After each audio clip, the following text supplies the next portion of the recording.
Wagner Encaustic Collagraph White is an encaustic paint made up of beeswax, resin, and pigment. Handmade in my studio, it is specially formulated for Collagraph printmaking.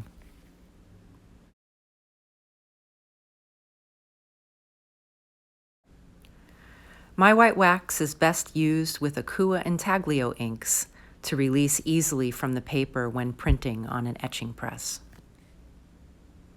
Cleaning brushes is optional, and it has pretty much an eternal shelf life. When you first receive your Wagner Encaustic Collagraph White, it will come with an instruction card. Follow the instructions on the card. What you'll need initially is a little griddle or some kind of heating griddle. I use the Presto heating griddle, and you turn that on to 200 Fahrenheit, nothing above 200. You open the product and you put it on the hot plate. You wait about an hour for it to melt down. You can also speed up the heating by putting the lid on. Just be careful when you go to remove the lid, as it will be very hot.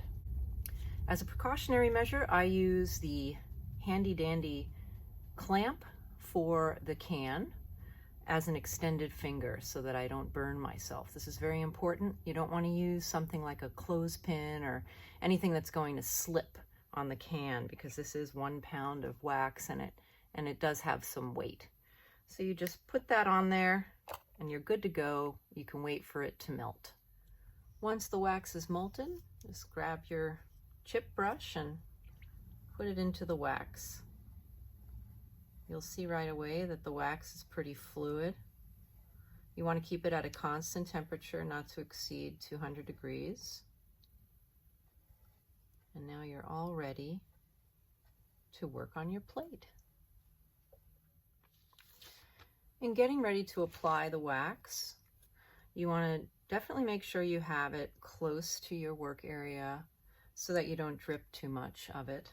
And then what I've found to be helpful for a lot of people that aren't used to using wax on plexiglass is you can draw a design with a Sharpie on the back to guide your marks on the front. If you want to do that, you could do a drawing or at least mask some different shapes and things. So that's always a handy thing to try and do.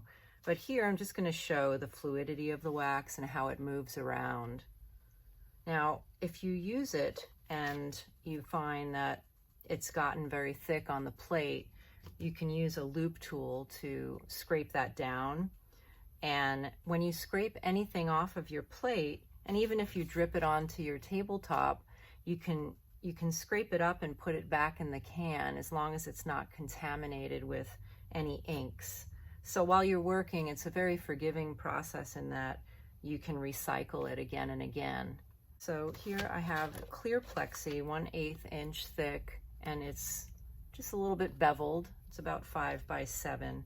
I'm just going to kind of show you how the wax flows and then how it comes up off of the plate if you need it to, and how you put it back into the container. So here's what it looks like when you put it on, and you can use any number of types of brushes. You can use thinner brushes or thicker brushes, and then you can use different heated tools. I use the tacking iron, and all of this will be listed with your with the product. When you go to the product page on the bottom, there's a getting started section that you can look at to get more details about that.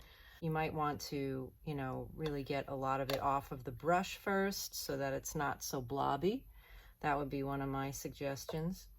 And then here is how easy it comes off if you don't want it on the plate in some areas and you want to clear some spaces out. So you can just simply put it back into the can and you're ready to go. And that's pretty much how you get started with making a plate. Now these made marks, and this would make a print if you put ink over it now. When you're finished applying wax to your Collagraph and you're done working with the wax, simply turn the hot plate off and you're good to go. You could take the brush out if you'd like, or you can leave it in. The wonderful thing about encaustic in general is that brush cleaning is optional. You'll want to store the Collagraph white in a cool, dry place. It pretty much has an eternal shelf life, so you'll never have to worry about it drying out. And it's pretty much good to the last drop. So please let me know if you have any questions about the product, and refer to the links below for more information.